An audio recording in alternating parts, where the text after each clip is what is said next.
یہ اگر چیز اگر ہم کر لیتے ہیں نا، اگر اس کام میں اگر ہم کامیاب ہو جاتے ہیں نا، تو پھر تو سمجھیں کہ دنیا تو ہوگی ہوگی، لیکن ہماری آخرت جو ہے نا وہ سنور جائے گی، ٹھیک ہے، کیونکہ اس سے پہلے ہم نے اپنی آخرت کے بارے میں کبھی بھی نہیں سوچا تھا، ٹھیک ہے، اگر سوچا بھی تھا تو وہ صرف سوچا تھا، ہمارے عمل میں کچھ بھی نہیں تھا۔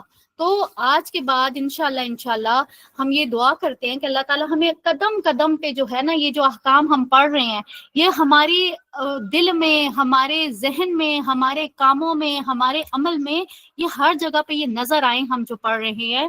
آمین ثم آمین۔ اچھا چلیں اپنے لیکچر کی طرف آتے ہیں۔ آج کا جو ہماری آیت ہے، آیت نمبر 34، اس کو اگر ہم دیکھیں تو اس میں کیا کہا جا رہا ہے؟ بسم اللہ الرحمن الرحیم، وَاذْكُرْنَ مَا يُتْلَى فِي بُيُوتِكُنَّ مِنْ آيَاتِ اللَّهِ وَالْحِكْمَةِ إِنَّ اللَّهَ كَانَ لَطِيفًا خَبِيرًا۔ جو تمہارے گھروں میں اللہ کی آیات اور حکمت کی باتیں سنائی جاتی ہیں ان کو یاد رکھا کرو، یقیناً اللہ بہت باریک بین اور ہر چیز سے باخبر ہے۔ اب یہاں پہ اگر ہم دیکھیں، اس کو تھوڑا سا میں زوم کر دیتی ہوں۔ اب آیت میں جو ہمارے پاس جو سٹارٹ ہو رہی ہے آیت، اب اس میں اب یہاں پہ آپ دیکھ رہے ہیں کہ ہمیں نظر آ رہا ہے یہ کیا ہے؟ وَذْكُرْنَا، ٹھیک ہے۔ اس سے پہلے بھی ہم نے دیکھا تھا نا کہ جو پیچھے اگر ہم تھوڑا سا اگر اس کو ریوائنڈ کریں تو اس میں ہم یہ دیکھ رہے ہیں کہ احکامات ہی چل رہے ہیں، ٹھیک ہے، اور یہ بھی جو ہے نا یہ اذکر، ٹھیک ہے، یہ پیچھے سے ملا کے پڑھا جا رہا ہے تو اس لیے الف جو ہے وہ اس کی حرکت ختم ہو گئی ہے، ٹھیک ہے، ادروائز یہ ہے اذکر، اور اذکر کا مطلب ہوتا ہے تم یاد کرو، ٹھیک ہے۔ یہ ہم اسٹیٹمنٹ یہ یوز کرتے ہیں نا کہ یہ فعل امر ہے، ٹھیک ہے، تو یہ بھی فعل امر ہے کہ تم یاد کرو، ٹھیک ہے۔ اب یہاں پہ یہ جو اذکر ہے، اب یہ اذکر کو آپ دیکھ رہے ہیں کہ اس میں جو ہمیں مین جو اس کے حروف مادہ نظر آ رہی ہیں وہ کیا ہے؟ زال، کاف، را۔ اب اگر آپ اس کو جوڑیں گے تو آپ کے سامنے کیا آتا ہے؟ ذکر، ٹھیک ہے۔ تو ذکر کس کو کہتے ہیں؟ اس کو بہت اچھے سے ہم نے سمجھنا ہے، ٹھیک ہے۔ ذکر ہوتا ہے کسی بات کو بیان کرنا یا پھر کسی بھولی ہوئی بات کو یاد کرنا، ٹھیک ہے۔ اب یہاں پہ کیا کہا جا رہا ہے؟ اب یہ کیونکہ فعل امر ہے، ٹھیک ہے، تو اللہ تعالیٰ کیا کہہ رہے ہیں؟ اذکر، یعنی کہ تم یاد کرو، تم ذکر کرو، تم بیان کرو، ٹھیک ہے۔ تو یہاں پہ اللہ تعالیٰ نے کیا کہا کہ بیان کرو۔ اب سب سے پہلے جو ہے وہ ہم یہاں پہ آگے بڑھنے سے پہلے میں یہاں پہ ایک سلائیڈ آپ کے ساتھ شیئر کرتی ہوں کہ ذکر جو ہوتا ہے وہ ذکر کی کتنی اقسام ہیں، ٹھیک ہے۔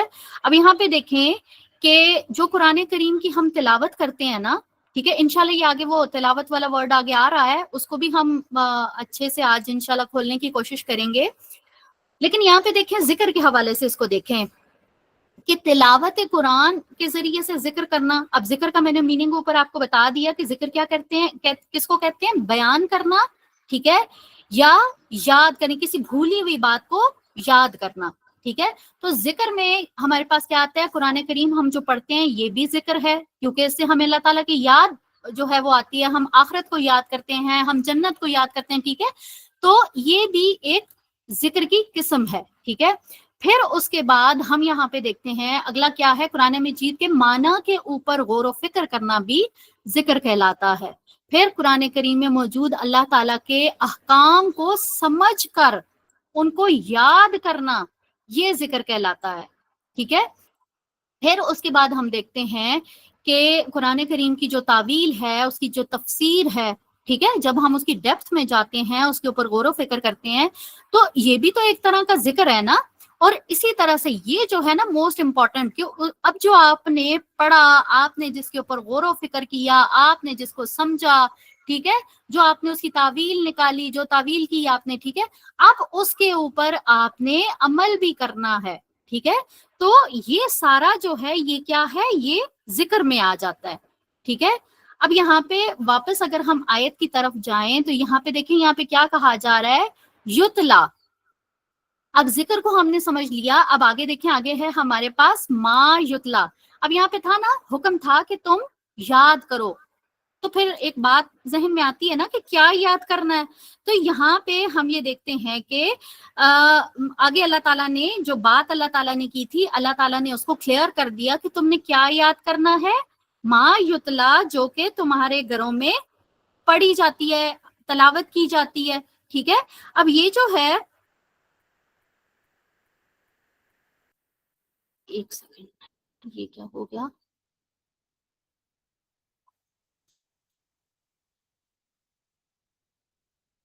چلیں، یہاں پہ اب یہ جو یتلا ہے، یتلا جو ہے نا، اس کو اگر ہم جیسے روٹ ورڈز کی میں نے پہلے بات کی تھی، اب اگر اس کو ہم کریں گے نا تو اس کے روٹ ورڈز، اچھا یہ شروع میں کچھ نہ کچھ تو ہم آپ کو روٹ ورڈز بتائیں گے، لیکن پھر بعد میں نا ہم یہ آپ کے اوپر چھوڑیں گے کہ آپ ان کے روٹ ورڈز نکالیں. ٹھیک ہے، وہ جب روٹ ورڈز بندہ نکالتا ہے نا پھر بہت مزہ آتا ہے، وہ ڈفرینٹ وہ جگہوں پہ جا کے اس کے میننگز ہوتے ہیں، یہی ایک روٹ ورڈز ہوتے ہیں، لیکن اس سے وہ جتنی جگہوں پہ یوز ہوتا ہے وہ اس کے اکارڈنگ ٹو کانٹیکس اس کے میننگز چینج ہوتے رہتے ہیں. ٹھیک ہے، اب یہ جو یتلا ہے یہ تا لام واو سے ہے. ٹھیک ہے، تلا یتلو. ٹھیک ہے، اب یہاں سے دیکھیں یہ جو فعل مضارع یوز کیا گیا، اب یہاں پہ اللہ تعالیٰ کیا کہہ رہے ہیں؟ جو تلاوت کی جاتی ہیں. کیا تلاوت کی جاتی ہیں؟ اب اس تلاوت کو بھی جو ہے نا وہ ہم بہت اچھے سے جو ہے وہ آج انشاءاللہ سمجھنے کی کوشش کریں گے کہ تلاوت ایکچوئل میں ہوتا کیا ہے. ٹھیک ہے، آگے دیکھ لیں کہ آگے اللہ تعالیٰ کہہ رہے ہیں فی بیوت کننا.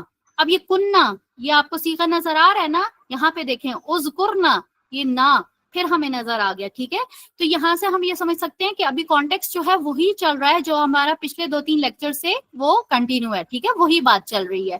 اب یہاں پہ اللہ تعالیٰ کیا کہہ رہے ہیں کہ تم وہ چیز یاد کرو جو کہ تمہارے گھروں میں تلاوت کی جا رہی ہے. اب کیا تلاوت کیا جا رہا تھا؟ اگین اللہ تعالیٰ نے بتایا من آیات اللہ، اللہ کی آیات سے. ٹھیک ہے، اللہ کی آیات سے کیا مراد ہے؟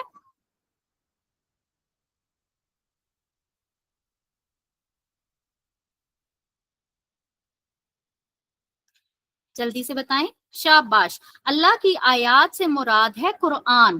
ٹھیک ہے، اور آگے اللہ تعالیٰ نے یہ بھی بتا دیا والحکمہ، حکمہ سے کیا مراد ہے؟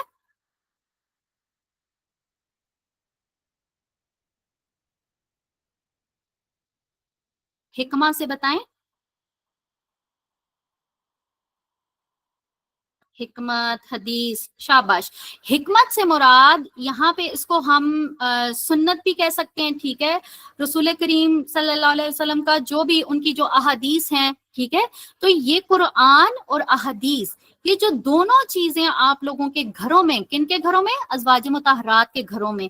اب یہ جو دونوں چیزیں نازل ہو رہی ہیں ان کو یہاں پہ کس کو حکم دیا گیا کہ آپ نے اس کو یاد کرنا ہے، ازواج مطہرات کو.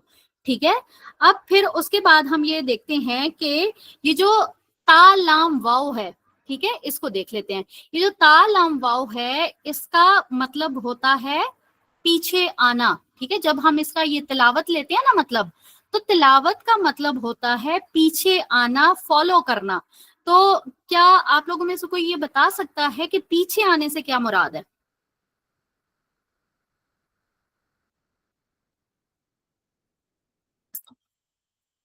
تلاوت کا جو مطلب ہے پیچھے آنا یا فالو کرنا، اس سے کیا مراد ہے؟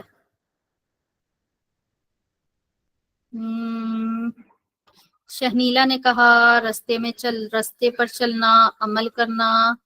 شاباش، آپ نے بالکل پرفیکٹ جواب دیا ہے سائمہ عظیم. ٹھیک ہے، کہ پیچھے آنے کا جو مطلب ہوتا ہے نا وہ یہ ہوتا ہے کہ لیٹ سپوز اگر ابھی میں نے یہ پڑھا وَذْكُرْنَ مَا يُتْلَى فِي بُيُوتِكُنَّ، اور تم یاد کرو جو تمہارے گھروں میں تلاوت کیا جا رہا ہے. اب میں نے یہ پڑھا وَذْكُرْنَ، مجھے اس کا مطلب آنا چاہیے، مجھے اس کا مفہوم آنا چاہیے، مجھے اس کا بیک گراؤنڈ پتا ہونا چاہیے کہ اللہ تعالیٰ کیا بات کر رہے ہیں. ٹھیک ہے، یہ پوری آیت میں نے پڑھی، مجھے اس کا کانٹیکسٹ آنا چاہیے، مجھے اس کے میننگز آنے چاہیے، مجھے اس کی ٹرانسلیشن آنی چاہیے. یہ پیچھے آنا، آپ آگے آگے پڑھ رہے ہیں. ٹھیک ہے، اوپر آپ نے پڑھا ان اللہ کان لطیفا خبیرا، آپ کو پیچھے آنا چاہیے کہ اس کا مطلب کیا ہے، آپ کو یہ معلوم ہونا چاہیے کہ اس کا مفہوم کیا ہے، آپ کو یہ معلوم ہونا چاہیے کہ کس کانٹیکسٹ میں بات کی جا رہی ہے. ٹھیک ہے. تو فالو کرنا یا پیچھے آنے سے کیا مراد ہے کہ آپ تلاوت جو کر رہے ہیں وہ آپ کو پتا ہونا چاہیے, آپ ہر چیز سے آگاہ ہوں کہ آپ کیا پڑھ رہے ہیں. ٹھیک ہے. انفارچونیٹلی اب یہ جو تلاوت والا ورڈ ہے نا, ٹھیک ہے, اب یہ تلاوت کی میں نے آپ کو ڈیٹیل سمجھا دی کہ تلاوت ہوتا کیا ہے.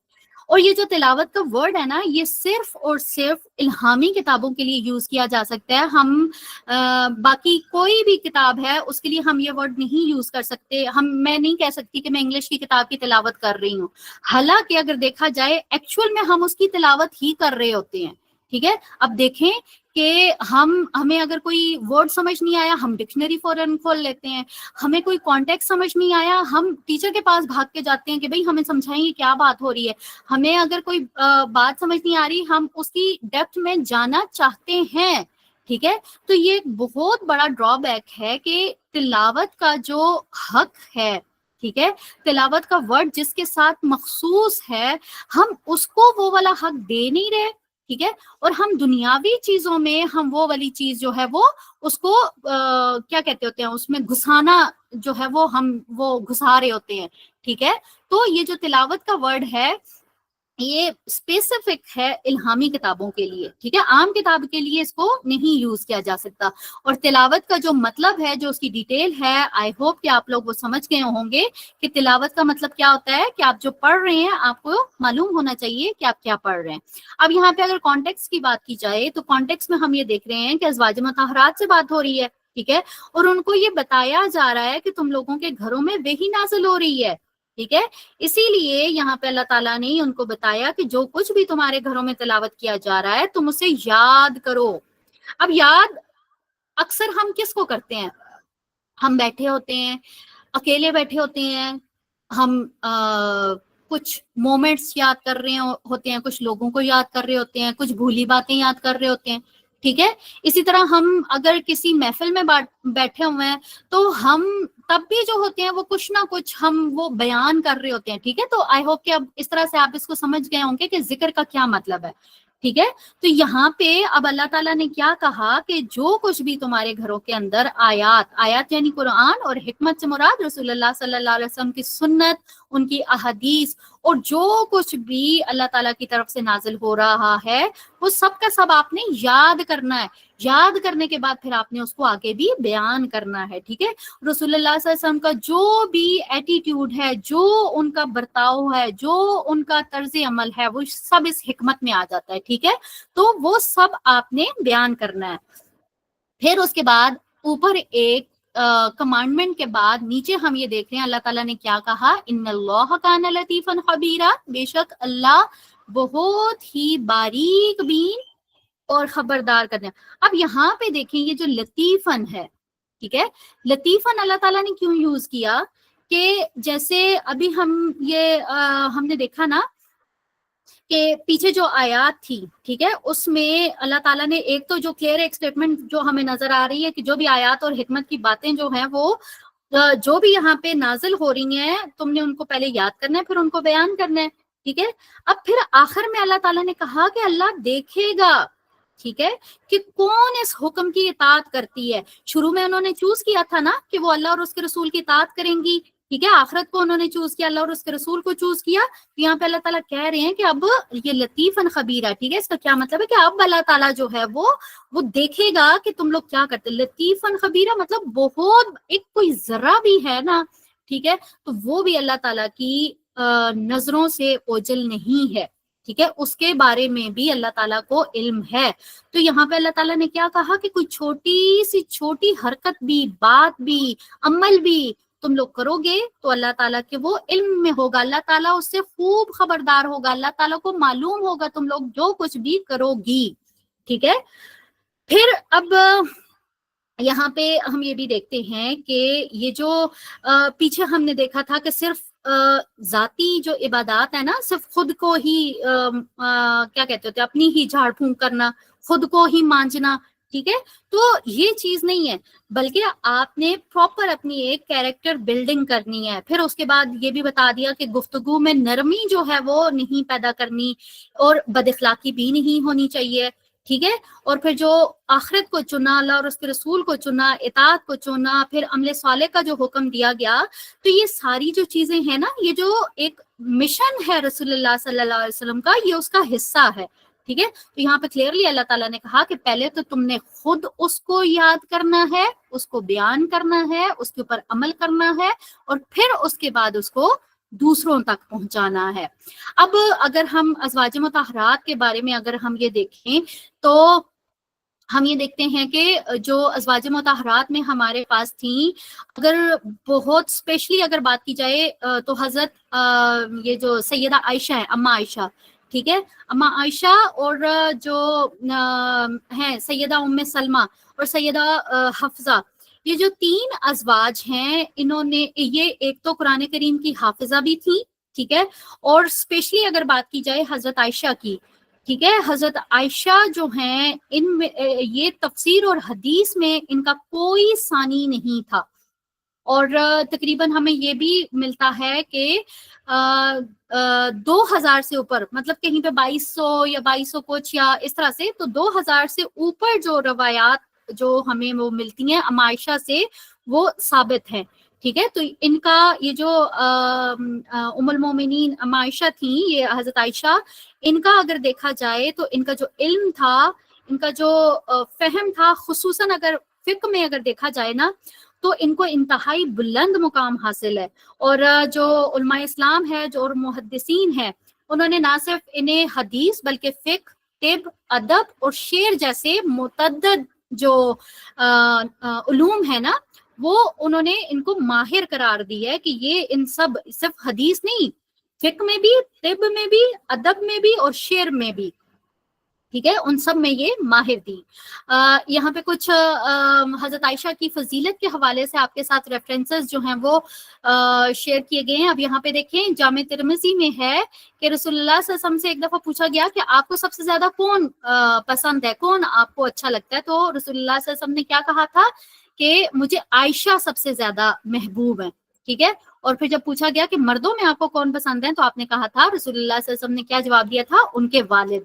ٹھیک ہے، تو اس سے ہمیں نا حضرت عائشہ کی فضیلت جو ہے وہ نظر آتی ہے. اب یہاں پہ دیکھیں، موسیٰ بن طلحہ روایت کرتے ہیں کہ میں نے عائشہ سے زیادہ فصیح کسی کو نہیں دیکھا، مطلب فصاحت اور بلاغت میں حضرت عائشہ کا کوئی ثانی نہیں تھا.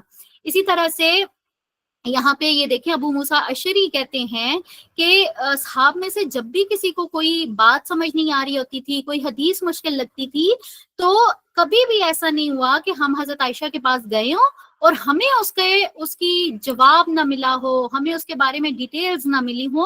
تو کبھی بھی ایسا نہیں ہوا. یہ سارے ریفرنسز جو ہیں یہ آپ کے ساتھ یہ اس PDF میں موجود ہیں. تو حضرت عائشہ کو اگر دیکھا جائے تو رسول اللہ صلی اللہ علیہ وسلم کے بعد، ان کے وصال کے بعد، یہ تقریباً 48 ایئرس تک یہ زندہ رہی ہیں. اور اس سارے عرصے میں ان کی زندگی کا واحد مقصد کیا تھا؟ صرف اور صرف قرآن اور حدیث کی تعلیم تھی. ٹھیک ہے، تو یہ وہی ازواج مطہرات کی فضیلت ہے کہ جس کے پیچھے ہم نے یہ اتنی ساری آیات، جو کہ آیت نمبر آئی گیس 25 سے یہ سارا سلسلہ، وہ جب ہم نے وہ منافقین والا سلسلہ ختم کیا تھا، تو اس کے بعد سے یہ سارا سلسلہ شروع ہوا تھا. تو یہ یہاں پہ ہمیں یہ پتہ چلتا ہے کہ وہ جتنے بھی احکام تھے، ان میں سب سے جو اگر دیکھا جائے تو ٹاپ پہ جو ہیں وہ اما عائشہ ہی آتی ہیں. چلیں، یہاں پہ ہماری جو پہلی آیت ہے وہ کمپلیٹ ہو گئی ہے. اس میں کوئی ایسی چیز تو نہیں ہے جو آپ کو سمجھ نہ آئی ہو؟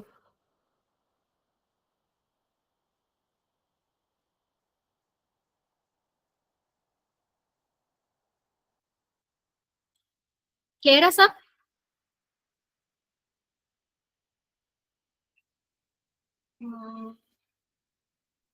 چلیں الحمدللہ. اگلی آیت کی طرف چلتے ہیں. اگلی آیت جو ہے ہماری آج کی بہت ہی خوبصورت آیت. اور یہ جب ہم اس کو کر رہے تھے نا، تو سیم اسی طرح سے جیسے یہ ہے نا بہت خوبصورت آیا ہے، یہ سورہ احزاب کی آیت نمبر 35، سیم اسی طرح سے آیت نمبر 35 سورہ نور میں بھی بہت خوبصورت آیت ہے. ٹھیک ہے، اب یہ جو آیت ہے، یہ سمجھ لیں کہ مومن، یا پھر جو یہ سمجھ لیں کہ وہ لوگ جو کہ مخلوق میں سے ہیں، ٹھیک ہے، یہ ان کے متعلق ہے. اور سب سے بیسٹ کوالٹیز اللہ تعالیٰ نے یہاں پہ رکھی ہیں، اور اس کے بعد پھر آخر میں اللہ تعالیٰ نے اس کا ریوارڈ بھی بتایا. سیم اسی طرح سے یہاں پہ مخلوق میں سے ہیں، اور وہ جو آیت ہے نا، آیت نمبر 35 سورہ نور میں، وہ خالق کے متعلق ہے. تو یہ دونوں اتنی خوبصورت آیات ہیں، اور ان کی جو ڈیپتھ ہے وہ اتنی خوبصورت ہے اور اتنی کوئی پر تاثیر ہے کہ آپ سوچ بھی نہیں سکتے ہیں کہ کتنا کوئی مزہ آیا ہے ہمیں ان آیات کو کرتے ہوئے. تو اس کو تلاوت کرتے ہیں. بسم اللہ الرحمن الرحیم. ان المسلمین والمسلمات والمؤمنین والمؤمنات والقانتین والقانتات والصادقین والصادقات والصابرین والصابرات والخاشعین والخاشعات والمتصدقین والمتصدقات والصائمین والصائمات والحافظین فروجہم والحافظات والذاکرین اللہ کثیرا والذاکرات اعد اللہ لہم مغفرۃ واجرا عظیما. ٹرانسلیشن کیا ہے اس کی؟ یقیناً مسلمان مرد اور مسلمان عورتیں، مومن مرد اور مومن عورتیں، فرما بردار مرد اور فرما بردار عورتیں، سچ بولنے والے مرد اور سچ بولنے والی عورتیں، صبر کرنے والے مرد اور صبر کرنے والی عورتیں، ڈرنے والے مرد اور ڈرنے والی عورتیں، صدقہ دینے والے مرد اور صدقہ دینے والی عورتیں، روزے دار مرد اور روزے دار عورتیں، اپنی شرمگاہوں کی حفاظت کرنے والے مرد اور حفاظت کرنے والی عورتیں، اور اللہ کا ذکر کرنے والے مرد اور ذکر کرنے والی عورتیں. اللہ نے ان کے لیے مغفرت اور اجر عظیم تیار کر رکھا ہے. سبحان اللہ. اب یہاں پہ دیکھیں، اب یہ جو آیت ہے نا، اس آیت کے اندر یہ جو ہے، یہ سمجھ لیں کہ تقریباً 10 ہمیں صفات جو ہے وہ نظر آتی ہیں. سب سے پہلے اللہ تعالیٰ نے کیا کہا؟ سٹارٹ کہاں سے لیا؟ ان المسلمین والمسلمات، یعنی کہ جو مسلمان عورتیں اور مسلمان مرد. اچھا، سب سے پہلے ہم یہ جو آیت ہے نا، اس کا شان نزول دیکھ لیتے ہیں. ٹھیک ہے، یہ ہمارے پاس ایک حدیث ہے ام سلمہ کی. اب یہاں پہ دیکھیں، ام سلمہ جو ہے وہ ان سے مروی ہے کہ ایک مرتبہ انہوں نے کیا کہا، رسول اللہ صلی اللہ علیہ وسلم کے پاس وہ حاضر ہوئے، اور انہوں نے رسول اللہ صلی اللہ علیہ وسلم سے ایک طرح کا یہ سمجھ لیں کہ شکوہ کیا ہے، یا انہوں نے اپنے خیالات کا اظہار کیا. اب انہوں نے کیا کہا کہ یا رسول اللہ، یہ جس طرح سے مردوں کا ذکر قرآن میں ہوتا ہے، ہم عورتوں کا ذکر کیوں نہیں ہوتا؟ ٹھیک ہے. اب اس کے بعد دیکھیں کہ وہ کہتی ہیں کہ ابھی اس بات کو ان کو اس وقت ایٹ دا اسپاٹ ان کو آنسر نہیں ملا تھا. ٹھیک ہے، تو اب ان کے کیا الفاظ ہیں کہ ابھی اس بات کو ایک ہی دن گزرا تھا کہ میں نے نبی کریم صلی اللہ علیہ وسلم کو منبر پر یہ کہتے ہوئے سنا کہ اے لوگو، ان کو اعلان کرتے ہوئے سنا. تو میں اپنے بالوں میں کنگھی کر رہی تھی، میں نے اپنے بال لپیٹے اور دروازے کے قریب ہو کر سننے لگی، تو میں نے نبی صلی اللہ علیہ وسلم کو یہ فرماتے ہوئے سنا کہ اللہ فرماتا ہے ان المسلمین والمسلمات والمؤمنین والمؤمنات. تو یہ پوری آیت جو ہے یہ اجنا نظیمہ، تو یہ آیت جو تھی یہ نازل ہوئی تھی. تو یہ جو بات کی گئی ہے نا کہ ہمیں اکثر ہم یہ دیکھتے ہیں نا کہ کبھی کبھی ہمارے بھی دل میں یہ خیال آتا ہے کہ بھئی ہر جگہ پہ جو ہے وہ مردوں کو مخاطب کیا جاتا ہے. ٹھیک ہے، کہیں پہ بھی اسپیسیفکلی نہیں جو ہے وہ عورتوں کے ساتھ بات کی جاتی ہے. تو یہ واحد ایک آیت ہے کہ جس میں اللہ تعالیٰ نے عورتوں اور مردوں کو بالکل کنزیکٹیولی جو ہے وہ پیرالل دونوں کو جو ہے وہ یہاں پہ مخاطب کیا ہے. ٹھیک ہے، اب یہاں پہ اگر ہم یہ دیکھیں تو یہ 10 صفات ہیں جو کہ اس آیت کے اندر بیان کی گئی ہیں. اور یہ جو صفات ہیں یہ کسی بھی اگر یہ ہیومن پرسنالٹی اگر لینا تو اس کی جو ایک شخصیت کی جو تعمیر ہے نا، یہ اس کے لیے یہ بہت امپورٹنٹ ہے. ٹھیک ہے، یہ انسان کی تربیت میں، اس کی تشکیل میں، ایک انسان کی کیریکٹر بلڈنگ میں یہ بہت اہم کردار ادا کرنے والی ہیں یہ آیات.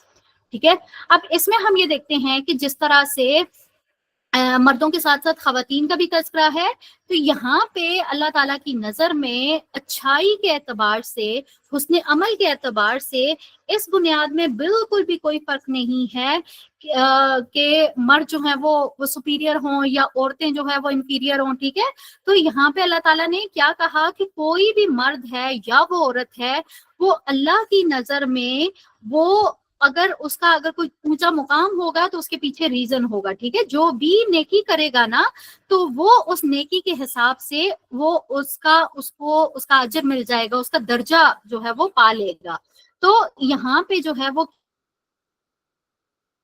عبادت اور اس کی اطاعت یا اعمال صالح کی بات آتی ہے تو اس کا جو اجر ہے نا، اجر کے اعتبار سے مرد اور کے درمیان میں کوئی بھی فرق نہیں ہے، ٹھیک ہے، دونوں کے لیے ایک جیسی اپرچونٹیز اللہ تعالیٰ نے رکھ دی ہیں۔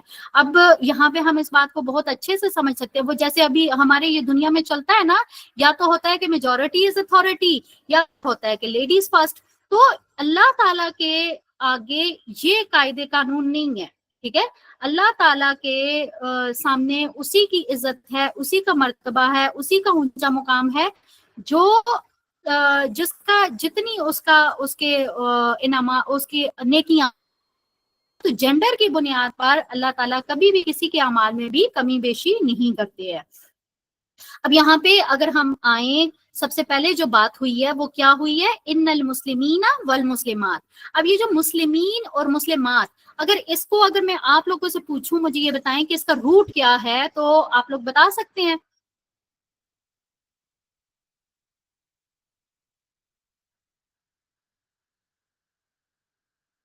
شاباش سیدہ سلمہ، سین لام میم۔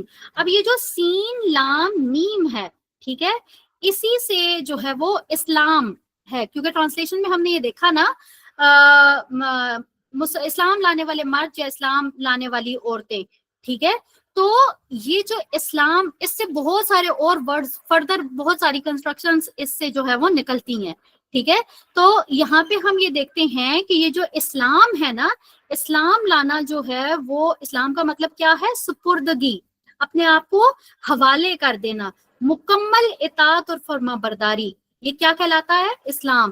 اور جو مسلمان ہوتا ہے وہ اپنی سوچ، اپنے خیال، اپنے جذبات، اپنے احساسات اور اپنے عمل کو جو ہے وہ مکمل طور پر اللہ تعالیٰ کے حوالے کر دیتا ہے۔ اب یہ دیکھیں ایکچوئل ڈیفینیشن کیا ہے کہ اسلام کیا ہے، یہ اس کا جو مطلب ہے وہ کیا ہے؟ اطاعت، سلامتی اور پھر فرما برداری، ٹھیک ہے، یعنی کہ آپ نے مکمل طور پہ کمپلیٹلی اپنے آپ کو اللہ تعالیٰ کے آگے آپ نے سرنڈر کر دینا، آپ نے جھک جانا ہے، ٹھیک ہے، جو اللہ تعالیٰ کے احکام ہیں اس کے مطابق آپ نے زندگی گزارنی ہے۔ تو جب ایک انسان اسلام قبول کرتا ہے، اسلام کے دائرے میں آتا ہے، تو اس کے اوپر جو 3 چیزیں لازم ہوتی ہیں، ٹھیک ہے، وہ کیا ہوتی ہیں؟ ایک تو اطاعت یعنی کہ کمپلیٹ سبمیشن، ٹھیک ہے، پھر اس کے بعد سلامتی، اور پھر اس کے بعد فرما برداری۔ یہ 3 بنیادی چیزیں ہیں جو کہ اسلام کی ریکوائرمنٹس ہیں، ٹھیک ہے۔ پھر ہم یہ دیکھتے ہیں کہ جو اسلام ہے وہ it's a complete code of life, ٹھیک ہے، یہ پورا ایک ضابطۂ حیات ہے، اور یہ اللہ تعالیٰ کی طرف سے، مطلب یہ پوری ایک، یہ سمجھ لیں کہ ایک کتاب ہے جو کہ آپ کی جو مطلب مسلمانوں کی طرف اللہ تعالیٰ کی طرف سے جو ہے وہ نازل کی گئی ہے۔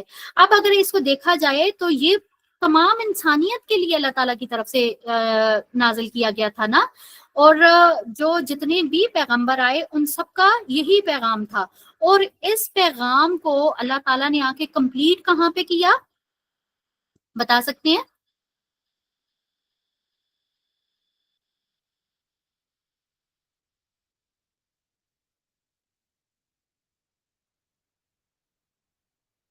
تمام انبیاء کا جو پیغام تھا اس کو، وہ تو اسلام تھا، ٹھیک ہے، شاباش شاباش، اس پیغام کو جو تھا نا وہ اللہ تعالیٰ نے آ کے مکمل جو ہے وہ حضرت محمد صلی اللہ علیہ وسلم کے اوپر کیا تھا، ٹھیک ہے، تو یہ کمپلیٹ ہو گیا۔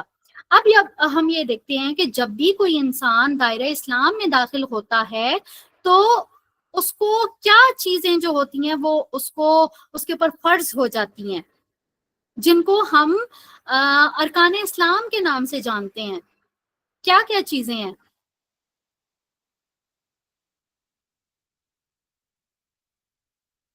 شاباش شاباش،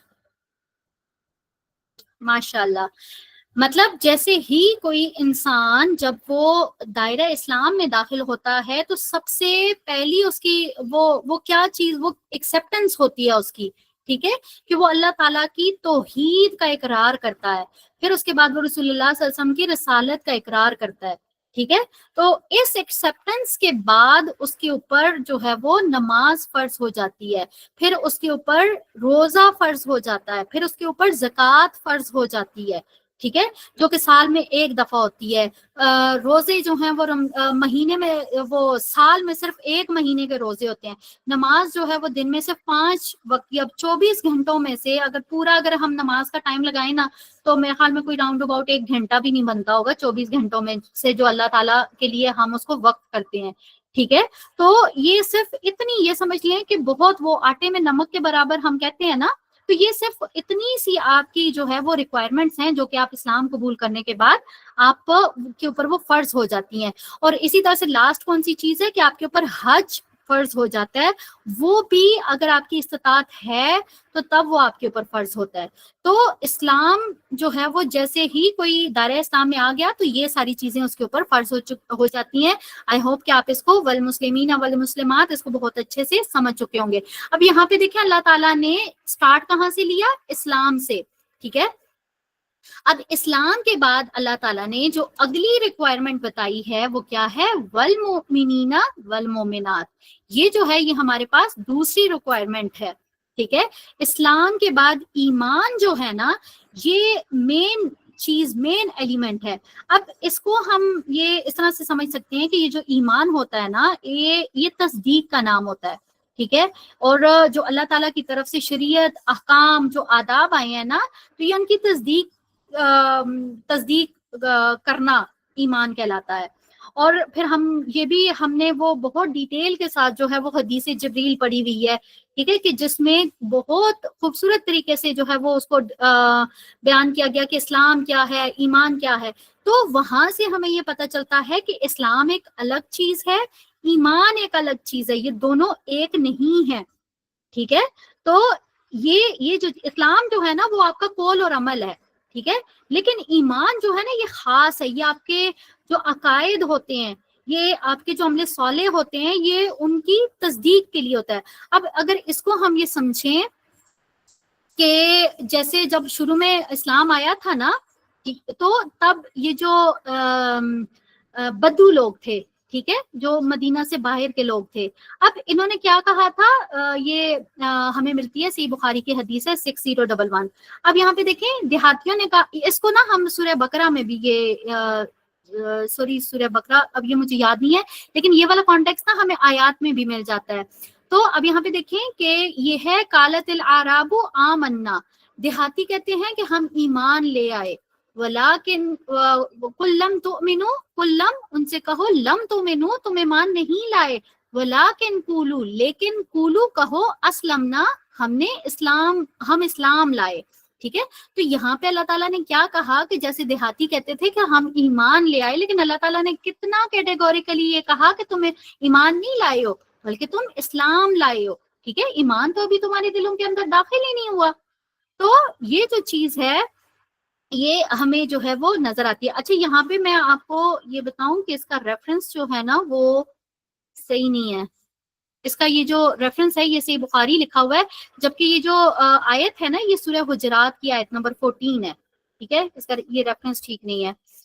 اچھا پھر اس کے بعد یہ جو اوپر مومنین اور مومنات کی بات ہوئی تھی، ٹھیک ہے، ہم اس کو سمجھ رہے ہیں نا، تو جو ایمان ہوتا ہے، ٹھیک ہے، جو مومن انسان ہوتا ہے، ایمان کو ہم نے سمجھ لیا کہ ایمان جو ہے وہ یقین اور تصدیق کو کہتے ہیں۔ ایمان اپنے ذہن، سوچ اور فکر سب کو حوالے کر دینے کا نام ہے۔ اور ایمان کیا ہوتا ہے کہ انسان اپنی مرضی سے سوچنا چھوڑ دے۔ جب اپنی مرضی سے سوچنا چھوڑ دے گا تو وہ کس کی مرضی سے سوچے گا؟ اوبویسلی اللہ تعالیٰ کی مرضی سے سوچے گا۔ تو مومن انسان وہ ہے جو کہ اپنی ذات، کائنات اور پیدا کرنے والے کی حقیقت کو جان جائے۔ مومن وہ ہے جو کہ یہ جان لے کہ میں اور کائنات جو ہیں وہ مخلوق ہیں تو ہمارا کوئی خالق ہے۔ مومن جو ہوتا ہے وہ ہمیشہ یہ سمجھتا ہے کہ میں مرزوق ہوں، تو جب وہ مرزوق ہے تو اس کا کوئی رازق ہے۔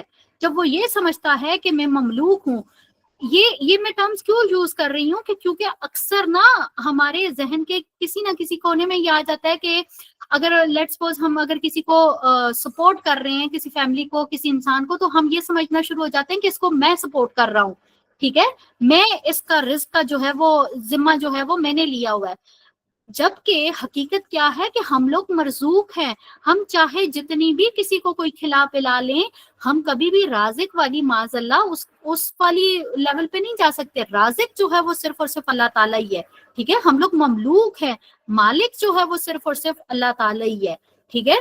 اور پھر اس طرح سے بعض سچویشنز ایسی بھی ہوتی ہیں کہ ہم اپنے آپ کو بہت زور آور سمجھ رہے ہوتے ہیں، لیکن ہم یہ بھول جاتے ہیں کہ زور آور تو کوئی اور ہے، ٹھیک ہے.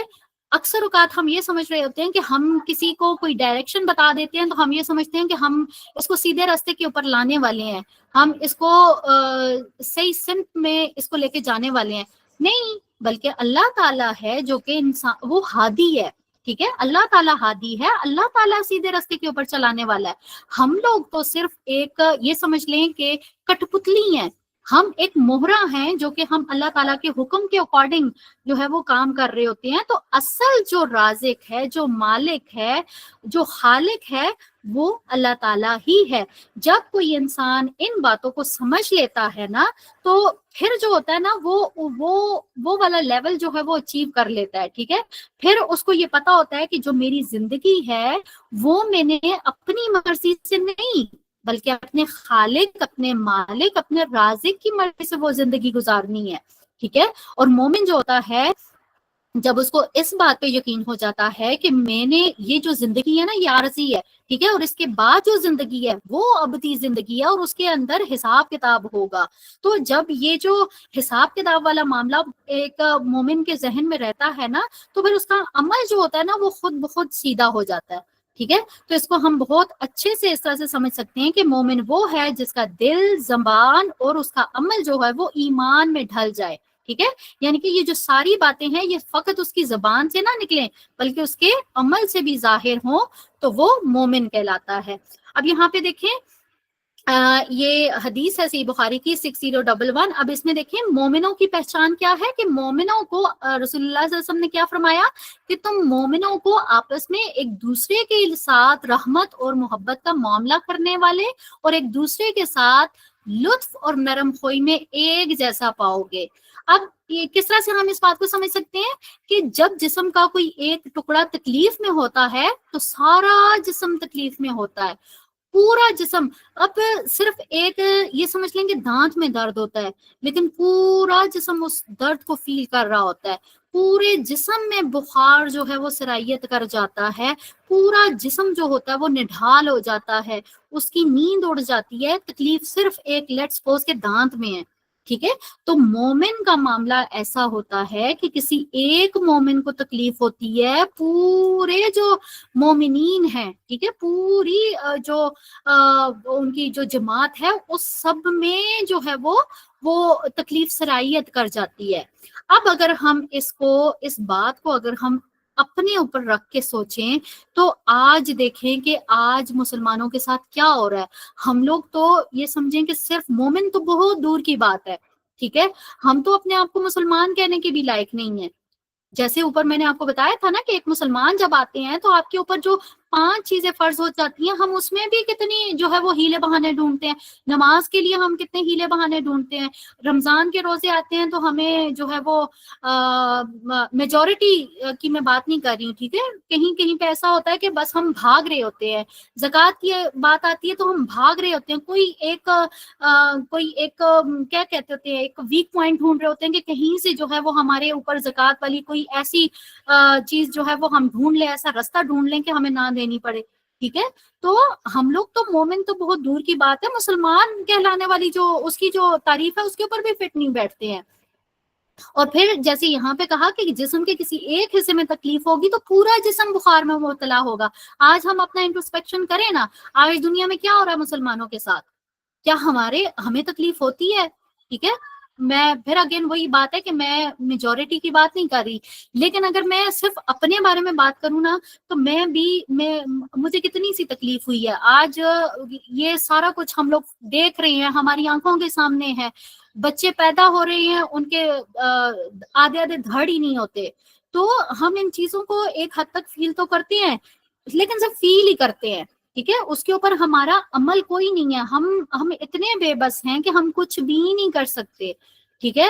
تو وہ جو ہوتا ہے نا کہ ایک آخری درجہ ہوتا ہے کہ آپ جو ہے وہ زبان سے اس کو کنڈیم کر لیں، تو بس ہم صرف زبان سے بھی جو ہے نا وہ جو بااختیار لوگ ہیں نا وہ زبان سے بھی کنڈیم کرنا جو ہے نا وہ اس کو نہیں سمجھتے، تو بس یہ ایک چیز ہے، یہ مومن اور مسلم، ٹھیک ہے، یہ جو ان دونوں میں ڈفرنس ہے نا وہ ہم اس کو اس طرح سے سمجھ سکتے ہیں کہ ہم کس کیٹیگری میں فال کرتے ہیں اگر ہم اس کے اوپر غور و فکر کریں۔ چلیں بات کہیں اور ہی نکل جائے گی، ہم اپنی آیت کی طرف جاتے ہیں۔ اب آیت میں اگر ہم یہ دیکھتے ہیں کہ ہمارے پاس اگلی جو وہ صفت ہے، ٹھیک ہے، وہ کون سی ہے؟ والقانتین والقانتات۔ اب یہ جو ہے یہ ہوگی ہمارے پاس تیسری صفت، ٹھیک ہے۔ اب اس کو نا ہم نے یہ جیسے میں نے کہا کہ 10 صفات ہیں تو اس کو ہم نے سمجھنا ہے۔ اب یہ جو قانتین قانتات، اس سے کیا مراد ہے؟ فرما برداری کرنے والے مرد، فرما برداری کرنے والی عورتیں۔ اب یہاں پہ یہ جو قانتین، اگر اس کا بھی اگر ہم روٹ دیکھیں تو قاف نون تا، اب یہ قاف نون تا اس کو میں نے اپنے لاسٹ لیکچر میں بہت ڈیٹیل کے ساتھ آپ لوگوں کو سمجھایا تھا، ٹھیک ہے۔ تو سمپل صرف اتنی سی میں اس کے اوپر بات کروں گی کہ قانتین یہ قنوت سے نکلا ہوا ہے، ٹھیک ہے، اور قنوت جو ہے وہ دل کی خوشی کے ساتھ کی جانے والی فرما برداری کو کہتے ہیں، ٹھیک ہے۔ اب یہ فرما برداری کو بھی ہم نے یہ سمجھنا ہے کہ فرما برداری ہم اکثر بہت جگہوں پہ کر رہے ہوتے ہیں نا، لیکن کبھی کبھی ایسا ہوتا ہے کہ ہم مجبوری میں بھی فرما برداری کر رہے ہوتے ہیں۔ ہم فیمیلز جو ہیں ہم اس بات کو بہت اچھے سے سمجھ سکتی ہیں کہ مجبوری میں اطاعت وہ کیا چیز ہے، کہ کیا میں کہنا چاہ رہی ہوں، ٹھیک ہے۔ تو یہ مجبوری والی اطاعت نہیں چاہیے، ٹھیک ہے، دل کی خوشی کے ساتھ کی جانے والی فرما برداری جو ہے نا وہ قانتین میں آتی ہے، ٹھیک ہے۔ اور قانت کون ہوتا ہے؟ جو کہ دل کی خوشی کے ساتھ اللہ تعالیٰ کی ساری باتیں مان لے، ٹھیک ہے۔ تو یہ بہت امپورٹنٹ سٹیٹمنٹ ہے قانت اور قنوت والی۔ اچھا آگے دیکھیں، آگے ہے ہمارے پاس والصادقین والصادقات۔ اب یہ صادقین اور صادقات یہ ہمارے پاس آ گئی فورتھ صفت۔ اب یہاں پہ ہم دیکھتے ہیں روٹ، اگر دیکھیں صاد دال قاف، اب یہ جو صاد دال کاف اس سے کیا بنتا ہے؟ صدق، ٹھیک ہے۔ تو صدق کیا ہوتا ہے؟ صدق سے مراد ہے صدق جو ہوتا ہے نا یہ سچائی کو کہتے ہیں، ٹھیک ہے۔ صدق انسان کو نیکی کا راستہ دکھاتا ہے، اور نیکی انسان کو کیا کرتی ہے؟ جنت تک لے کے چلی جاتی ہے، ٹھیک ہے۔ اور صدیقین کے بارے میں ہم نے یہ دیکھا تھا نا کہ صدیقین کا کتنا اونچا لیول ہے۔ تو صدیقین سے کیا مراد ہے؟ جن کا قول سچا، جن کا دعویٰ سچا، جن کا عمل سچا، جن کے رویے سچے اور ان کے معاہدے بھی سچے، ٹھیک ہے۔ تو صدیقین کون ہوتے ہیں؟ جو کہ ان ساری چیزوں میں اپنے آپ کو وہ پروف کرتے ہیں، ٹھیک ہے۔ لیکن یہاں پہ بھی دیکھیں وہ صادقین و صادقات پیرالل میں دونوں کو جو ہے وہ مخاطب کیا گیا، عورت اور مرد کو۔ تو یہاں پہ بھی کیا ہے؟ جو جتنا سچ بولے گا اتنا ہی اس کی سچائی کے اعتبار سے وہ اپنا درجہ جو ہے وہ دیکھ لے گا۔ اچھا اس کو اگر حدیث سے میں اگر دیکھوں تو یہاں پہ دیکھیں ہمارے پاس ہے صحیح بخاری کی حدیث ہے 6094۔ اب یہاں پہ دیکھیں رسول اللہ صلی اللہ علیہ وسلم نے فرمایا بلا شبہ سچ آدمی کو نیکی کی طرف بلاتا ہے اور نیکی جنت کی طرف لے کے جاتی ہے۔ ایک شخص سچ بولتا رہتا ہے اور وہ صدیق کا لقب اور مرتبہ پا لیتا ہے۔ اب یہ صدیقین کا میں نے آپ کو بتایا نا کہ وہ آخرت میں جو ہے نا یہ 5 کیٹیگریز ہوں گی، ٹھیک ہے، جن کو ہم کہتے ہیں انبیاء، اولیاء، صدیقین، شہداء، محسنین، ٹھیک ہے۔ تو صدیقین اس کیٹیگری میں آتے ہیں جن کا بہت ہی اونچا لیول ہوگا آخرت میں، ٹھیک ہے۔ اور پھر اسی طرح سے دیکھیں سچ کا اپوزٹ کیا ہوتا ہے؟ جھوٹ۔ تو ایک شخص جو سچ بولتا وہ صدیق کے وہ مرتبے تک پہنچ جاتا ہے، اور اس کے اپوزٹ ایک انسان ہے جو جھوٹ بولتا ہے، تو جھوٹ اوبویسلی برائی کی طرف لے کے جاتا ہے، اور برائی کہاں پہ لے کے جاتی ہے؟ جہنم کی طرف، ٹھیک ہے. اور جھوٹا جو ہے وہ جھوٹ بولتے بولتے وہ اللہ تعالیٰ کے ہاں جھوٹا کاذب لکھا جاتا ہے. ٹھیک ہے. تو یہ یہاں سے جو ہے وہ آئی ہوپ کہ آپ لوگ سچ کو جو ہے وہ سمجھ گئے ہوں گے. اب اگین اگر واپس آئیں تو اگلی جو ہمارے پاس ہے صفت وہ کیا ہے؟ والصابرین والصابرات. یہ کون سا نمبر ہے اس کا؟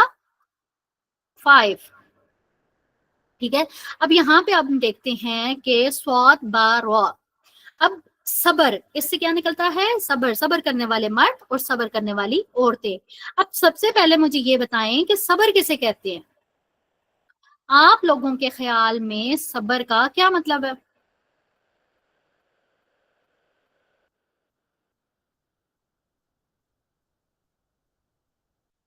برداشت. شاباش.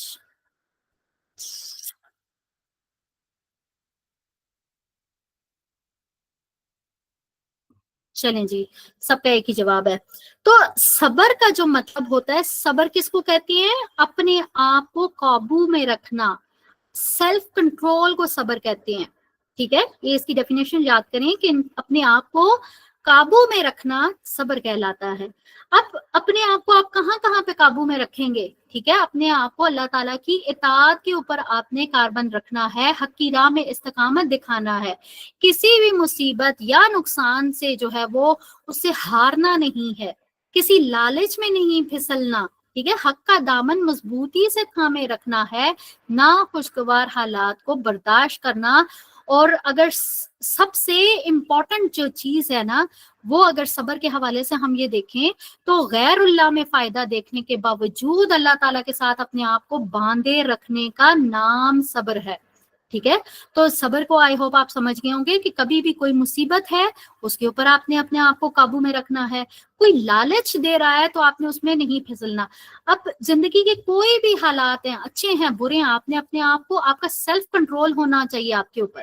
ٹھیک ہے. اور یہ جو لاسٹ میں نے آپ کو بتایا نا کہ غیر اللہ کی جو محبت ہے یا غیر اللہ میں فائدہ دیکھنے کے باوجود آپ نے اپنے آپ کو سیلف کنٹرول آپ نے اپنے اوپر رکھنا ہے. اب اس کو کس طرح سے میں آپ کو سمجھا سکتی ہوں کہ غیر اللہ میں فائدہ، اس سے کیا مراد ہے؟ لیٹ سپوز اگر مجھے کوئی یہ کہتا ہے کہ تمہیں میں بہت اونچا ڈیزگنیشن دیتا ہوں. ٹھیک ہے. اچھا اس کو نا آپ بہت اچھے سے سمجھ سکیں گے اس طرح سے. لیٹ سپوز مجھے کوئی یہ کہتا ہے کہ میں تمہیں فلاں ملک کا پی ایم بنا دوں گا. ٹھیک ہے. فلاں سٹی کا میں تمہیں سی ایم بنا دوں گا، لیکن میری یہ شرط ہے کہ تم نے کیا کرنا ہے کہ تم نے جو ہے وہ اگر وہاں پہ بہت دینی کوئی قسم کا معاشرہ ہے تو تم نے اس کو ختم کر دینا ہے. کوئی بہت با پردہ قسم کا معاشرہ ہے تو تم نے اس کو ختم کر دینا ہے. ٹھیک ہے. اس کے بدلے میں تمہیں یہ بھی دوں گا، یہ بھی دوں گا، اتنی دولت، یہ گاڑی چاہیے، بنگلے چاہیے، جو چاہیے میں وہ تمہیں دینے کے لیے تیار ہوں. میں تمہیں سی ایم بنا دوں گا، پی ایم بنا دوں گا. صرف کیا ہے ریکوائرمنٹ، کیا ہے کہ تم نے کیا کرنا ہے؟ اسلام کو ختم کر دینا ہے، خارج کر دینا ہے. ٹھیک ہے. پردے کو ختم کر دینا ہے. اس کو نا ہم بہت اچھے سے ہم اپنے ارد گرد دیکھ سکتے ہیں. ٹھیک ہے. کہ جو باطل قوتیں ہیں وہ کس طرح سے ہمارے ارد گرد سے ان ساری چیزوں کو جو ہے وہ سمیٹ رہی ہیں اور پھیلا کیا رہی ہیں؟ بے حیائی، بے راہ روی. ٹھیک ہے. تو یہ کیا ہے کہ کبھی بھی اگر آپ غیر اللہ میں اگر کہیں پہ آپ کو اٹریکشن نظر آئے اور اس کے بدلے میں آپ کو اپنے ایمان کا، اپنے اسلام کا، اس کا سودا کرنا پڑے، تو آپ کا اپنے اوپر سیلف کنٹرول ہو، آپ اپنے آپ کو قابو میں رکھ سکتے ہو. ٹھیک ہے. اب یہاں پہ سوال یہ پیدا ہوتا ہے کہ کون سی چیز ہے جو کہ انسان کے اندر صبر پیدا کرتی ہے؟ تو ہر معاملے میں اللہ تعالیٰ کی طرف پلٹ جانے کا جو یقین ہے وہ انسان کے اندر صبر پیدا کرتا ہے. کہیں پہ بھی اگر آپ کو آخرت آپ کو یاد آ جائے نا، تو آپ جو ہیں وہ بھلے کتنا ہی فائدہ آپ کو نظر آ رہا ہو، آپ پلٹ جائیں گے. ٹھیک ہے. تو یہ کیا ہوا کہ جب بھی آپ کے اندر آخرت کا خوف ہوگا، اللہ تعالیٰ کی طرف پلٹ جانے کا آپ کے اندر ڈر ہوگا، اندیشہ ہوگا، آپ کو صبر آپ کے اندر آ جائے گا. ٹھیک ہے. تو صبر کرنے کے بڑے فائدے ہیں. اللہ تعالیٰ صبر کرنے والوں کو پسند کرتا ہے، اللہ تعالیٰ ان کے ساتھ ہوتا ہے. اور جو صبر کرنے والے لوگ ہوتے ہیں ان کے اندر اللہ تعالیٰ کی طرف سے جو ہدایت ہے وہ ان کے اندر پیدا ہو جاتی ہے، ان کے اندر اجر کی امید پیدا ہو جاتی ہے، رحمت اللہ تعالیٰ کی ان کے اوپر نازل ہوتی ہے. ٹھیک ہے. اور وہ آخرت کی تیاری کرنے لگتے ہیں. تو صبر کی اگر ہم خصوصیات دیکھیں تو اس کی 3 جو بنیادی خصوصیات ہیں وہ کیا ہیں کہ جو مشکل وقت ہے نا، جو صبر کی جو ڈیفینیشن، جو صبر کی جو 3 خصوصیات ہیں نا وہ کیا ہیں کہ آپ جو ہیں وہ مشکل حالات میں آپ ثابت قدم رہیں، ٹھیک ہے، اور پھر اس کے بعد آپ مشکلات میں بھی اللہ تعالیٰ کے دین کے اوپر قائم رہیں، اور تیسری کیا چیز ہے کہ اللہ کی رضا پر راضی رہیں۔ تو صابر وہ ہے جو کہ جنگ میں، مصیبت میں، تکلیف میں، بیماری میں اپنے آپ کو وہ جما کے رکھتا ہے، ٹھیک ہے، اس کے قدم جو ہوتے ہیں وہ ڈگمگاتے نہیں ہیں، وہ ثابت قدم رہتا ہے۔ اور یہاں پہ بھی اگر ہم یہ دیکھیں تو یہاں پہ بھی جو ہے وہ مرد اور عورتوں دونوں کو کہا گیا ہے کہ جو جتنا جس لیول کا صبر کرے گا، جتنی کوالٹی کا صبر کرے گا، وہ اتنا ہی اجر پائے گا۔ اور پھر اس میں یہ بھی تو ہم دیکھتے ہیں نا کہ اصل صبر تو وہی ہوتا ہے جو کہ پہلی چوٹ کے اوپر کیا جاتا ہے، تو بعد میں تو صبر آ ہی جاتا ہے، لیکن جو اصل جو صبر ہے نا، جو اس کا مطلب ہے، اس کو ہم نے سمجھنا ہے۔ اور پھر جو اس مطلب کو سمجھ لیتا ہے نا، تو ایسے لوگوں کے لیے قرآن کریم میں اللہ تعالیٰ جگہ جگہ یہ ارشاد فرماتا ہے کہ ان اللہ مع الصابرین، بے شک اللہ تعالیٰ صبر کرنے والوں کے ساتھ ہے، ٹھیک ہے۔ اسی طرح سورہ زمر میں دیکھیں آیت نمبر 10 میں اللہ تعالیٰ کیا کہہ رہے ہیں کہ اے نبی صلی اللہ علیہ وسلم، میرے بندوں سے جو ایمان لائے ہیں ان سے کہو کہ اپنے رب سے ڈرو، اور جن لوگوں نے اس دنیا میں نیک رویہ اختیار کیا ان کے لیے بھلائی ہے، اور صبر کرنے والوں کو ان کا اجر بے حساب دیا جائے گا۔ اب یہاں پہ دیکھیں کہ صبر کرنے والوں کا جو اجر ہے وہ بغیر حساب کے ہے، لا محدود ان کو اجر دیا جائے گا۔ تو یہاں سے ہم صبر کا جو اجر ہے نا ہم اس کو سمجھ سکتے ہیں۔ سیم اسی طرح سے یہاں پہ دیکھیں سورہ فرقان کی آیت نمبر 75 میں اللہ تعالیٰ نے کیا کہا کہ ان کو بالا خانوں میں ٹھہرایا جائے گا، جنت کے بالا خانوں میں، ٹھیک ہے۔ اور اس کا ریزن کیا ہے کہ وہ مصائب کے اوپر، کسی مصیبت کے اوپر جو ہے وہ صبر کرنا، اس کا ریوارڈ کیا ہے کہ جہاں جہاں سے جنت میں آپ گزریں گے آپ کو سلام کہا جائے گا۔ یہ دیکھیں جہاں جہاں سے گزریں گے آپ کو سلام کہا جائے گا، آپ کو جو اپر لیول کی جنت ہے نا وہاں پہ ٹھہرایا جائے گا۔ تو یہ جو ہے وہ صبر سے ریلیٹڈ کچھ چیزیں جو تھی وہ ہم نے دیکھی۔ واپس جاتے ہیں آیت میں دیکھیں نیکسٹ جو صفت ہے وہ کیا ہے، والخاشعین والخاشعات، یہ ہماری کون سا نمبر ہے، 6، ٹھیک ہے۔ اب یہاں پہ ہم یہ دیکھتے ہیں خاشع، خشوع، ٹھیک ہے، خاشین عین۔ اب یہاں پہ ہم یہ دیکھتے ہیں اس سے کیا مراد ہے، خشوع کرنے والے مرد، خشوع کرنے والی عورتیں۔ خشوع کیا ہوتا ہے، ٹھیک ہے، تو خشوع جو ہے وہ دراصل اپنی بے بسی کے احساس سے، اللہ تعالیٰ کی عظمت کی وجہ سے دل پر طاری ہونے والی جو کیفیت ہے نا اس کو خشوع کہتے ہیں، ٹھیک ہے۔ یہ دل کی یکسوئی کا نام خشوع ہوتا ہے، اللہ تعالیٰ کے ساتھ اپنے دل کو مشغول کر دینا، وہ خشوع کہلاتا ہے۔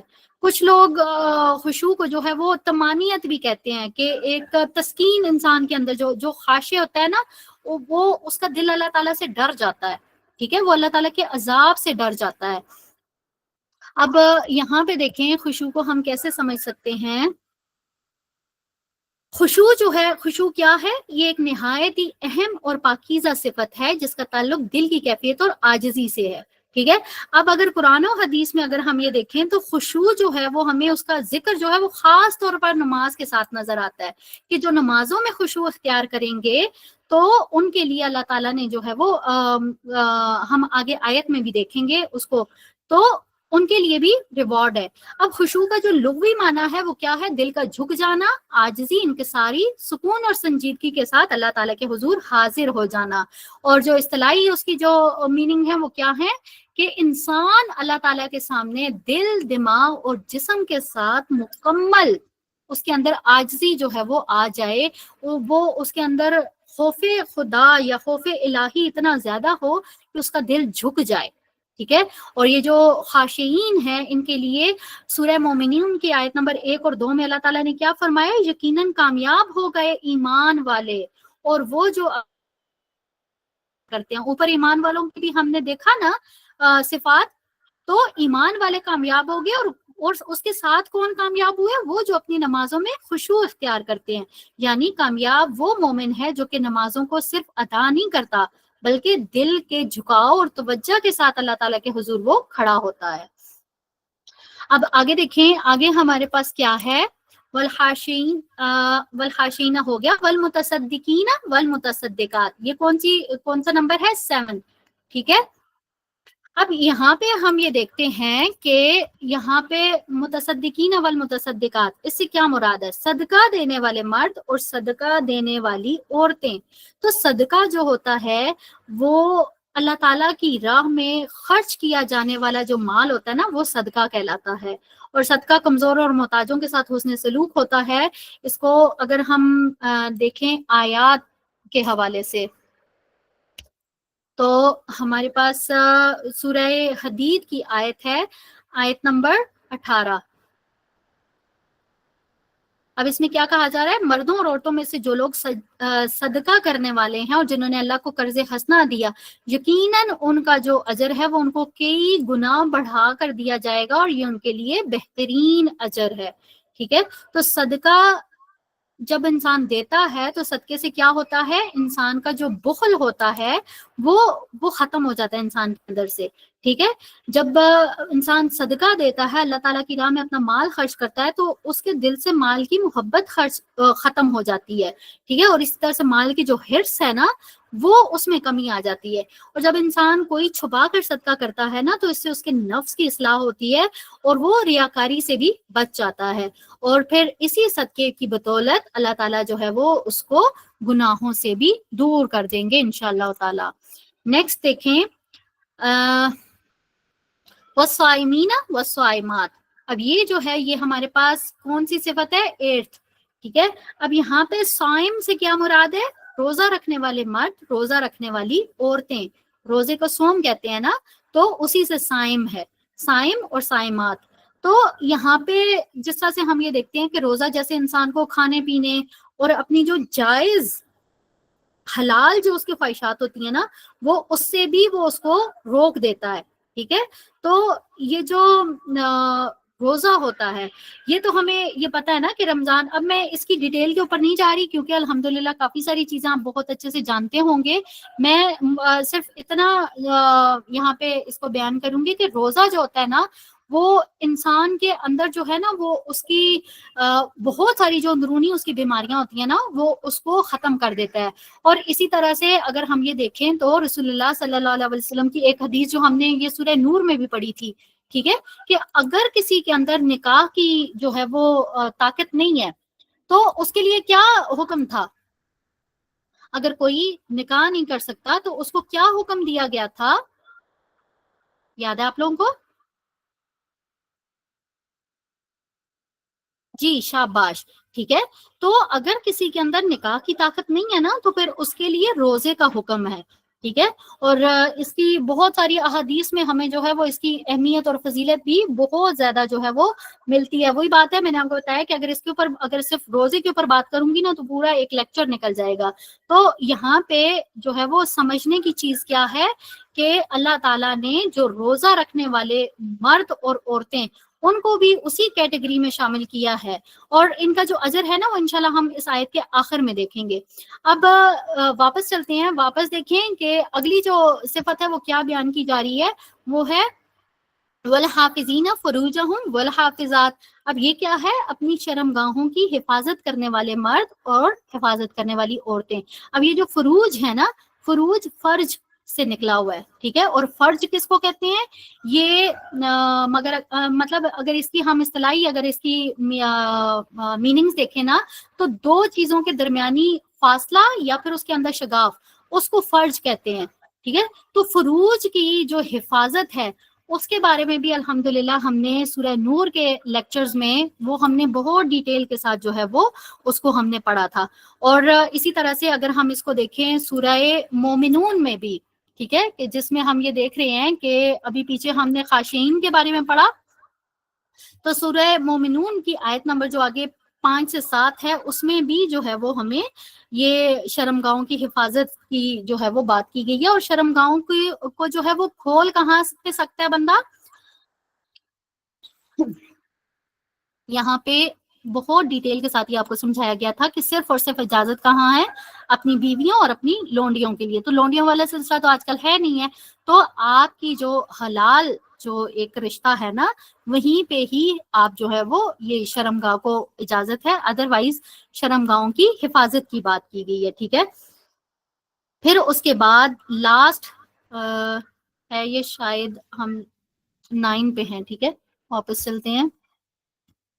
اب یہاں پہ دیکھیں کہ یہاں پہ اب آخری جو صفت ہے یہ 8 تھی نا. اب یہاں پہ دیکھیں اللہ تعالیٰ نے کیا کہا کہ وَالذَّاكِرِينَ اللَّهَ كَثِيرًا وَالذَّاكِرَاتِ. اب یہاں پہ یہ جو بات کی گئی ہے ذکر, ٹھیک ہے, یہاں پہ بھی اب آپ کو ذاکرین نظر آ رہا ہے. اوپر بھی ہم نے پچھلی آیت میں بھی ہم نے دیکھا تھا. تو اس کا کیا مطلب ہے؟ اللہ تعالیٰ کو کثرت سے, اب یہ دیکھیں کثیرہ, یہ نہیں ہے کہ صرف کبھی کبھی, کبھی کبھار کوئی تکلیف پہنچی تو تب اللہ تعالیٰ کو یاد کر لیا, دل اداس ہوا, کسی نے دل دکھایا, دل ٹوٹا, تب اللہ تعالیٰ کو یاد کر لیا. نہیں, کثیرہ, ہر وقت, بکثرت. ٹھیک ہے, تو اللہ تعالیٰ کا جو ذکر ہے وہ صبح شام کرنا ہے. ٹھیک ہے, اب یہ جو ذکر ہے نا وہ دل سے بھی ہو سکتا ہے, زبان سے بھی ہو سکتا ہے, لیکن اکثر زبان سے جو ذکر کیا جاتا ہے نا وہ یہ سمجھ لیں کہ وہ جیسے ایک رٹی رٹائی ہوئی چیزیں نہیں ہوتی ہیں, وہ جیسے ایک بس ایک چیز چل رہی ہے. جیسے اگر میں کہوں کہ تسبیح اگر میں نے کرنی ہے سبحان اللہ, وہ سبحان اللہ سبحان اللہ سبحان اللہ وہ کرے جا رہے ہیں ایک رٹی رٹائی چیز, تو وہ ذکر نہیں کہلاتی ہے. ٹھیک ہے, بلکہ ذکر کیا ہوتا ہے کہ ہر وقت آپ جو ہے وہ اللہ کی یاد آپ کے دل سے نہ نکلے. آپ سو رہے ہیں تب بھی اللہ کی یاد آپ کے دل میں ہو, آپ جاگ رہے ہیں تب بھی اللہ کی یاد آپ کے دل میں ہو, جب آپ کوئی کام کر رہے ہیں, آپ فارغ بیٹھے ہیں, اللہ کی یاد آپ کے دل میں ہونی چاہیے. جب دل میں ہوگی تو زبان پہ آبویسلی آ جائے گی. ٹھیک ہے, کیونکہ دل جو ہوتا ہے نا وہ اللہ تعالیٰ کے ساتھ اس کا بڑا گہرا تعلق ہوتا ہے. تو ذکر کی اگر اس کی جو بہترین اگزامپل اوپر بھی ہم نے دیکھا تھا, تو بہترین جو ذکر کی اگزامپل ہے نا وہ کیا ہے؟ نماز. تو نماز جو ہے, ایک سیکنڈ میں اس کا ریفرنس نکال لوں. تو نماز جو ہوتا ہے نا اس کو اگر ہم قرآن کریم سے دیکھیں تو سورہ عنکبوت کی آیت نمبر 45. ٹھیک ہے, اب اس میں دیکھیں کہ اس کتاب کی تلاوت کرو. ٹھیک ہے, اور آپ کی طرف جو وہی کی گئی ہے نماز قائم کرو, کیونکہ نماز جو ہے وہ بے حیائی اور برے کاموں سے روکتی ہے. اب یہ نماز جو ہے یہ بھی ایک طرح کا ذکر ہے. ٹھیک ہے, تو یہاں پہ اللہ تعالیٰ نے کیا کہا ہے؟ وَلَذِكْرُ اللَّهِ اکبر. اب یہ نماز ہوتی ہے نا یہ بھی اللہ تعالیٰ کا ذکر ہے, لیکن جو ذکر جو ہوتا ہے نا اس کو انشاءاللہ میں آگے ایکسپلین بھی کرتی ہوں, لیکن جو مخصوص اللہ تعالیٰ کے ساتھ ہم کر کے اکثر وہ ہوتا ہے نا, جیسے اگر صرف ذکر کی بات کریں تو قرآن بھی ذکر ہے, کیونکہ اللہ تعالیٰ نے قرآن کے لیے بھی ایک آیت میں سے کہا کہ یہ جو ذکر تمہاری طرف نازل کیا گیا تم اس سے نصیحت حاصل کرو. تو قرآن بھی جو ہے وہ ذکر میں آتا ہے, نماز بھی جو ہے وہ ذکر میں آتی ہے.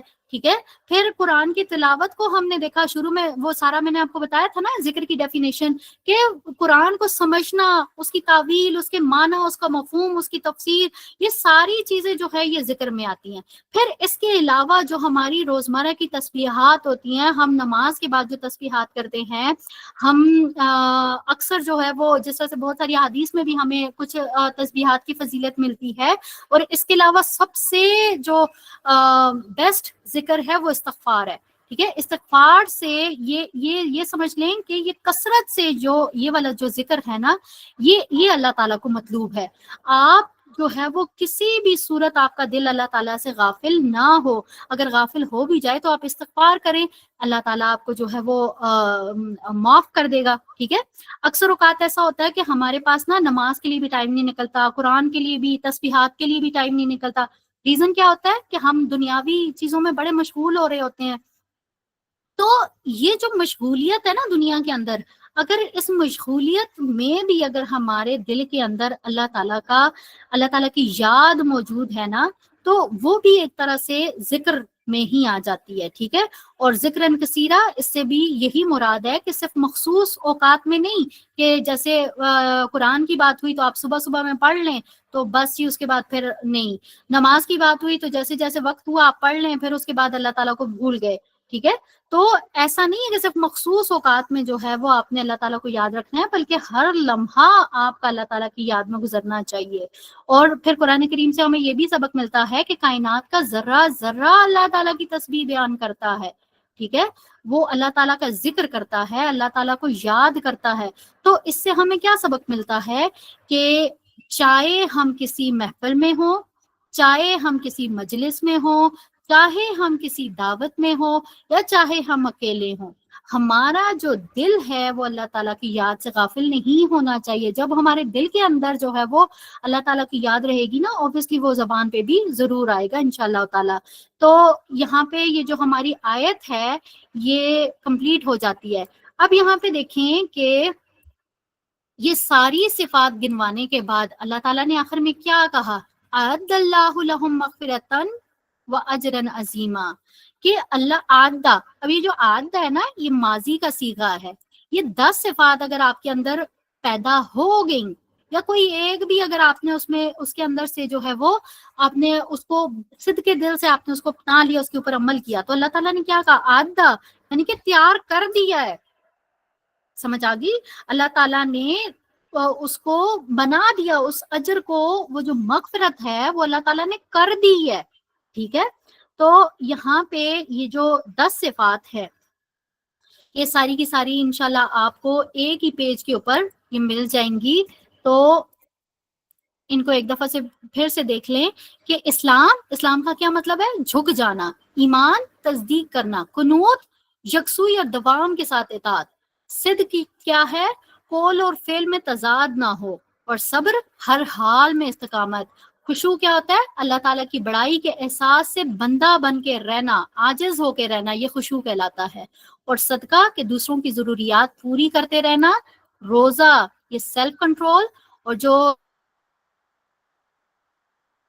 خواہشات کو آپ نے ڈسپلن کرنا ہے، اور آخرت میں جو ہے اللہ کا ذکر۔ تو جن کے اندر بھی یہ کوالٹیز پیدا ہو جاتی ہیں تو اللہ تعالیٰ نے ان کے لیے بہت بڑا اجر، اجرن عظیمہ، ٹھیک ہے، وہ تیار کر رکھا ہے۔ تو یہاں پہ ہم یہ مطلب اگر ہم اس کو یہ سمجھے نا کہ اگر ہم یہ چاہتے ہیں کہ آخرت میں ہم کامیاب ہوں، اللہ تعالیٰ جو ہے وہ ہماری مغفرت کر دے، اللہ تعالیٰ ہمارے گناہوں کو بخش دے، ہمیں جو ہے وہ آخرت میں اجر عظیم ملے، تو یہ ریکوائرمنٹس ہیں۔ ٹھیک ہے؟ اگر ہماری خواہش ہے کہ ہمیں آخرت میں ہم سرخرو ہو جائیں، ہم کامیاب ہو جائیں، تو صرف یہ ریکوائرمنٹس ہیں۔ ٹھیک ہے؟ ان کے اوپر عمل کر لیں انشاءاللہ تعالیٰ نے کیا کہا کہ وہ تیار کر دیا ان کے لیے وہ اجر، تو وہ اجر پہلے سے تیار ہے، صرف اس لسٹ میں شامل ہونا ہے۔ تو اللہ تعالیٰ جو ہے وہ ہمیں عمل کرنے کی توفیق عنایت فرمائے، آمین ثم آمین۔ بارک اللہ لی ولکم فی القرآن الکریم ونفعنی وإیاکم بما فیہ من الآیات وذکر الحکیم وتقبل منی ومنکم تلاوتہ انہ هو الغفور الرحیم۔ سبحانک اللہم وبحمدک، نشہد ان لا الہ الا انت، نستغفرک ونتوب الیک۔ السلام علیکم ورحمۃ اللہ وبرکاتہ۔